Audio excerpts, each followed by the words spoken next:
Hey guys, it's Brandon Miniman from Pocketnow.com, and this is the software review of the LG Fathom on Verizon Wireless. Let's get to it.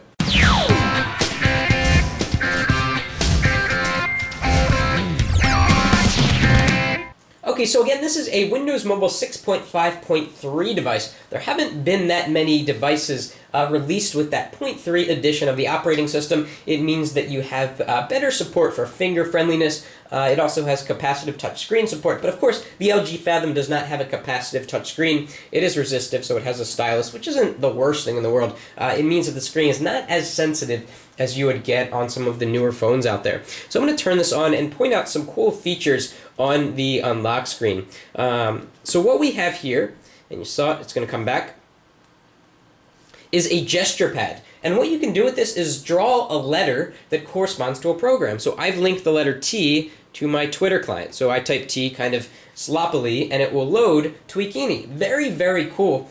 And you can assign a whole lot of letters to different programs. So I've also done E for email. So let me turn it back on here. So if I do an E just with my finger, it's going to launch email. Awesome, awesome feature. A very smart way to add an enhancement to the lock screen. So you don't even have to unlock your lock screen to get to the application. You just draw the letter with your finger. I like that a lot. And there's also another enhancement down here on the bottom. You get to see your calendar, but if you swipe, you get play controls for your multimedia. So you don't even have to unlock your device if you want to go to the next track or stop or pause. Nice little enhancement made by LG.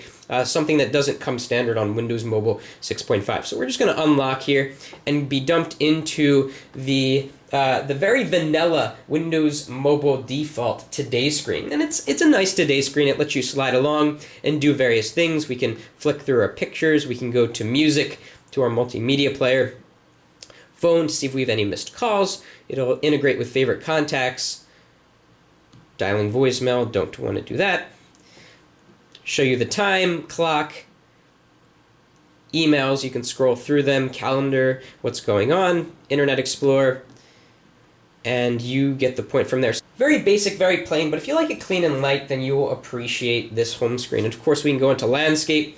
Screen rotation speeds are a little bit on the slow side compared to some newer devices that are out there, but you can do that. Now, something else that is new to Windows Mobile 6.5.3, and that's a mouthful to say, is that you can tap and hold on the notification bar up here, and you can scroll through the notifications. Before, they were really tiny and tough to press, but in an effort to make things more finger-friendly, Microsoft has magnified them. And speaking of magnification, if you press on this magnifying glass, you get this interesting screen zoom, which I really don't understand. I don't know why you would ever use this, but it's nice, and it actually scales things quite nicely. It's not like zooming in with a digital zoom where everything gets pixelated. It's actually scaled quite nicely. So if you have vision problems perhaps, or you're trying to see something on the screen that is very small, this will help you with that.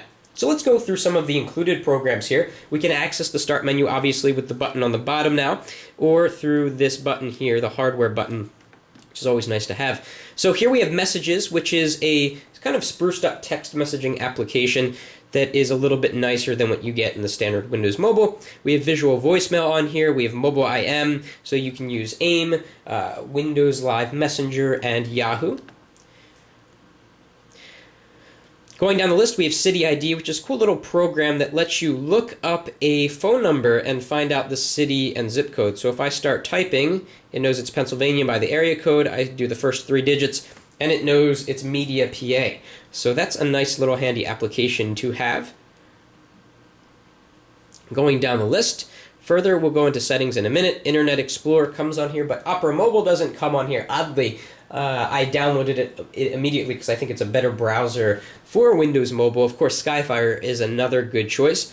We have the Bing search application, which lets you check traffic and gas prices. It's a free download for any Windows Mobile device, and it's a really fantastic application. It's kind of like Google Maps Mobile, which is also a free application for Windows Phone. It's multitasking quite a bit right now. And as you can see, with the 1 GHz Snapdragon processor, it's pretty fast. It only has 256 megabytes of RAM, and as you're going to see, it's only about 211 megabytes that is usable. But still, it's snappy. It's definitely a quick device. Scrolling down, we have Office Mobile here. We have standard stuff, voice calculator, a voice command program. You can you could say a command. You can assign that to a hardware button. So say you press this button over here, and it says, please say a command. So you can have that within easy reach. And again, I'm using my finger here, not the stylus. The screen is sensitive enough, and definitely everything, all of the UI elements are big enough so that I don't need to take out the stylus. We have Adobe Reader LE. We have the very basic games here, just solitaire. We have some widgets, very standard stuff that you get on Windows Mobile. Let's talk about web browsing using Opera Mobile so you can get a sense for the performance. So let's launch it up here, and I'm going to slide out the keyboard, and we'll go to Pocketnow.com.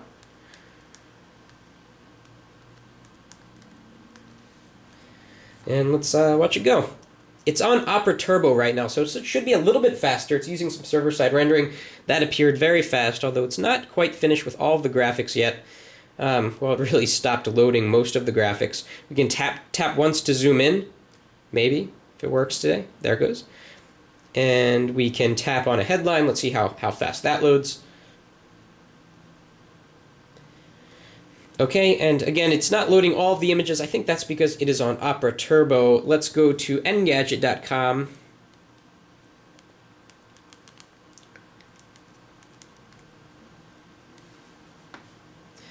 And here's the mobile version. We're going to go to the full version here. You can actually use the D-pad to select if you're having trouble with the touchscreen. This may be a good time to use the stylus actually to be more precise on the screen. Okay, so here we are. We can use the D-pad to scroll and move around on the screen. Or we can use our finger. See what happens when we go fast. Get a little bit of checkerboards there. It's not keeping up as capably as some of the newer devices out there. I think that may be because it's running out of RAM a little bit, and this is, loading a lot of images. But overall, if you're not in a huge rush, the rendering fidelity is quite good. Opera Mobile is a great browser, and you can also try Skyfire. There are many choices if you are using Windows Mobile and you want a good browser. So let's get out of that. Okay, and let's jump into settings now. So we're going to go up to lock here, and we're going to talk about that, the gesture panel and how you add different things to it. Here we have the on-screen keyboard. I'm going to talk about that in a second. If you don't feel like using the hardware keyboard here, you can use the on-screen keyboard. Let's go over to gesture. And here's the list of gestures I've got set up. And what you can quite simply do is you can remove one of these. You can only have 2, 4, 6, 7 at a time. So if I delete calendar, I have the opportunity to add another. Quite simply, you select from the drop-down list of programs. If you want to open Excel Mobile, you can assign a letter to it, let's say E, and click Done. And then if you go back to the gesture pad and do this, you will be able to, if you do an E, you'll be able to launch Excel Mobile. Okay, so let's check out the other settings here. We can go to items on the Today screen, and you'll see there are no items we can add beyond the really standard stuff. There is no custom interface here that LG has added. You get the simple Windows default Today screen. Of course, we can change some colors here. We can change the theme to Rockin' Republic Black here, which should give you a different home screen look. The bottom bar changes in color a little bit. It's a nice little way to spruce things up. You can go into System. Let's take a look at how much memory we have. As I said, there's 211 megabytes of RAM in use. I've got a lot. I only have 42 megabytes of free RAM here. So if I open up a few more programs, it's going to start slowing down a little bit. Storage card, there is no storage card installed. Of course, we can change the backlight settings. We can have it be on automatic screen brightness. Typical Windows Mobile stuff. There really isn't that many things in here that are special. Here are the settings for the sensors. So accelerometer is on all the time, so in any screen it will go into landscape. Swipe over to the right. The luminosity sensor, which is the light sensor, is turned on, and the proximity sensor, which determines if your head is near the phone while you're on a call, is also turned on. So very basic settings here, nothing really interesting to speak of. If we go into connections, likewise, standard wireless manager skin that you get in Windows Mobile. Okay, let me show you the on-screen keyboard before concluding the software review here. Got a lot of programs open here. Some of them don't close. So go into Office Mobile, Word, make a new document, and say, this is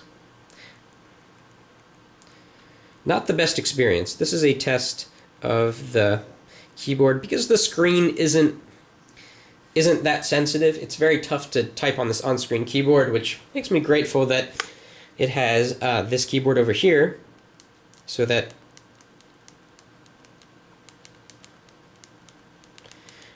a little bit easier with the hardware keys.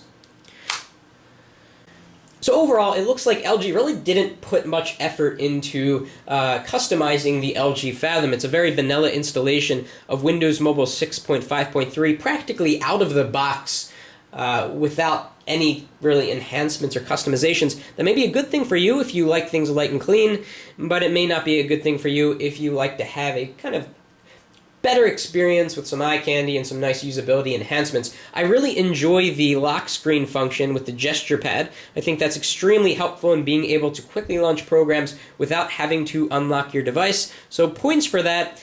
But I still say if you're on Verizon and you want a device with a slide-out keyboard that's running Windows Mobile, the Touch Pro 2 is definitely the way to go. In fact, it's half the price of the LG Fathom. There's really no reason not to go with that. We'll have the full review coming up soon on Pocketnow.com with battery tests and performance remarks and things like that. Be sure to follow us on Twitter for more on smartphones, twitter.com/PocketNowTweets. Please thumbs up the video if you liked it. That's it for now.